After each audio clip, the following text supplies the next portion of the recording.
طالب المخطط الهيكلي. هلا هذا شو بيفيدني؟ بيفيدني إذا فتحنا جاهز اخترنا إنشاء، بيفيدني إنه أنا مثلا فرضا ضمن الشركة بدي أظهر فيها تسلسل وظيفي اللي هو مثلا المدير، رؤساء الأقسام، رؤساء الدوائر، علاقة الموظفين ببعضهم، أو مثلا رئيس القسم مين تحت إيده من رؤساء دوائر، من مهندسين، من فنيين، هكذا.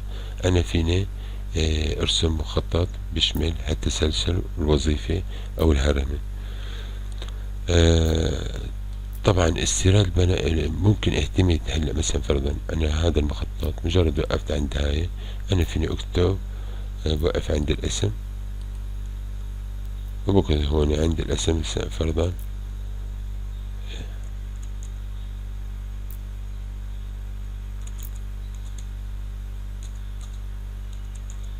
تمام.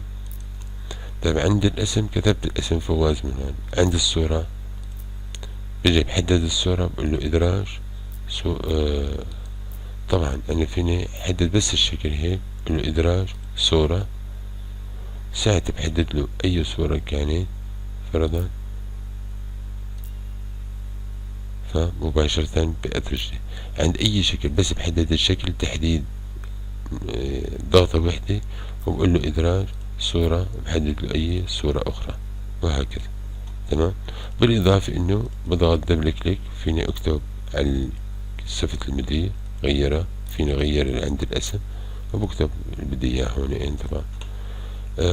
وبعدين بحدد الخلفية هلا في حال قبل ما ننتقل من هذا، مثلا فرضا محيت انا هاي، اجيت اخترت خلفية وليكن تمام، وصار في عندي خلفية فيزيو. انا فيني اضيف على هذه الخلفية نص وليكن اسم مثلا، بيجي بختار من صفحة رئيسية نص، وبكتب مثلا كلمة غير راس وليكن، تمام، وبكبرها، تمام. هلا إذا حددتها فيني ساعتها مثلا غير التعبئة، غير لون الخط مثلا كمثال. وبعدها أنا وين ضايفة ضمن الخلفية. هلا في حال طلعت منها هاي، ضغطت على الصفحة الرئيسية، فبتلاحظوا إن كلمة غراز انضافت هون، ولكن لا يمكن التحكم فيها من خلال الصفحة اللي أنا منزل فيها الأشكال، لأنه هاي تابعة للخلفية. بفتح الخلفية، إذا بتتحكم فيها طبعا هاي الخلفية، إذا بتتحكم فيها بضغط عليها أو بغيرها أو بعدلها، أو فرضا كمثال مثلا، تمام. أحرف كبيرة،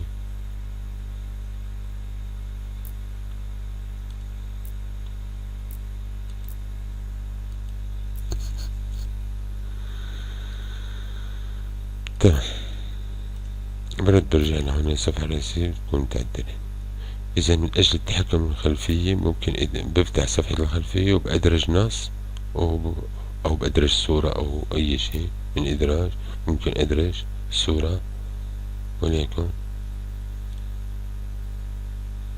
طبعا صغيرة،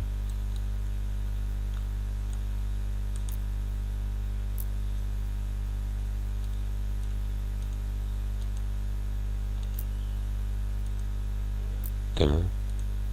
فبصير الصورة والاسم عمليا تابعات للخلفية، ما فيني أتحكم فيهم من هاي الصفحة هون من أجل بس المخطط.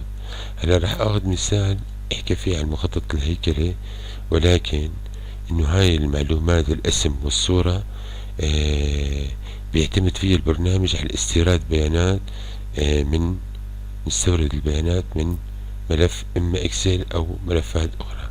هلا راح نغلق هاي الصفحة ونفتح المخطط الهيكلي ولكن فارغ، نقول له إنشاء. فهون بيطلب من البرنامج صفحة.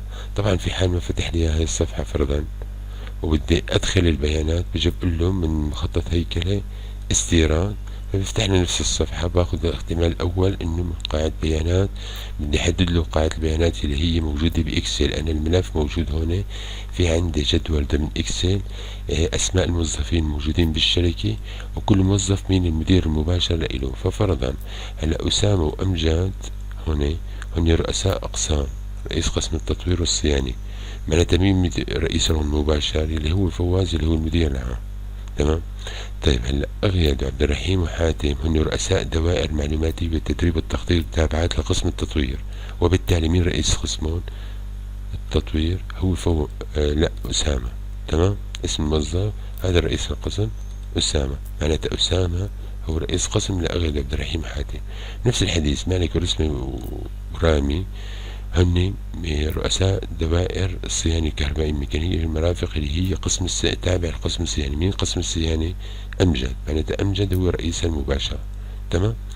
من تابع. إذا هذا التسلسل الهرمي بدي أنقله أنا على الفيزو. إذا حددت ملف الإكسل، قلت له التالي، اللي وين ملف الإكسل؟ راح أقول له طبعا الملف هلا هو هذا اسمه أوردر، راح أخذ الملف الثاني اللي هو نفسه عمليا اسم التصنيف الوظيفي. هلا هو هذا تصنيف نفسه تماما سلسلة الوظيفة. إذا نرجع للفيزا، راح أقول له استعراض، حدد له هو التصنيف الوظيفي، قل له التالي.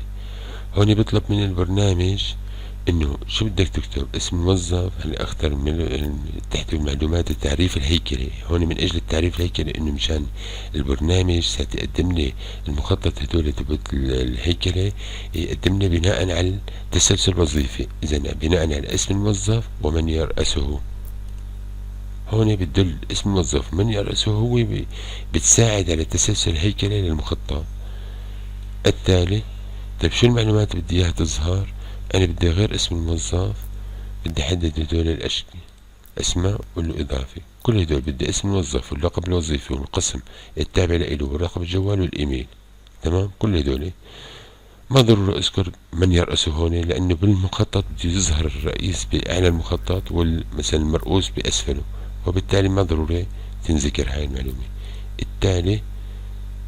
التالي هلا هون عم بقول البرنامج فيني خير انه لا تقم بتضمين الصور، ولكن انا اذا في عندي مجلد فيه الصور، لا بقول له لا حدد لي الصور، هو بنزل اياهم اسهل لي. استعراض بس تكون الصور اسماء. هلا هني موجودات بدي بدورة غراس فيزو نيو ايميج، هذا هو مجلد الصور، فبحدده وبقول له فتح. إذا بحدد له مجلد الصور اللي هو عمليا موجود، بس بتكون بقلب مجلد الصور كل صورة مع اسم اسم من أسماء الموظفين هدول. تمام. جيت قلت له التالي،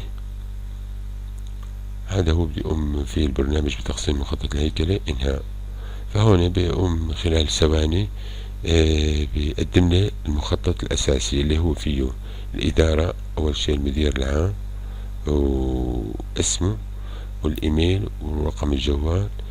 بيجي تحت طبعا اذا ظهرناها عن طريق العرض التقديمي، اذا المدير، رؤساء الاقسام، رئيس قسم التطوير وقسم الصيانة امجد واسامة.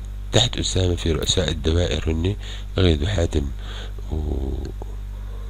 وطبعا هيك هاي هي موجودة هون. اذا تحت عمليا أسامة رئيس قسم التطوير، مين تحت إيده؟ أسامة. أغيد عبد الرحيم وحاتم رؤساء الدوائر هذول. فبنرجع للمخطط. إذا مدير، رئيس قسم التطوير، رئيس قسم الصيانة، هون رؤساء الدوائر الصيانة، هون رؤساء دوائر التطوير. والسكرتاريا تابعة للإدارة العامة. إذا معناتها أن البرنامج قدمت له بيانات عن طريق إكسل، هو قام بتوزيع الصور والأسماء والمعلومات بشكل دقيق تماما. أوكي. هاي تمرين تاني بفيزو خلصنا منه. رح ننتقل، طبعا رح نعمل إغلاق عدم حفظ، ما ضروري نحفظه. آخر تمرين رح نستعرض قوالب الهندسية اللي هي المنزلية. مثلا نختار فلاحظ كيف قدرنا البرنامج الجدران والأشكال. تمام.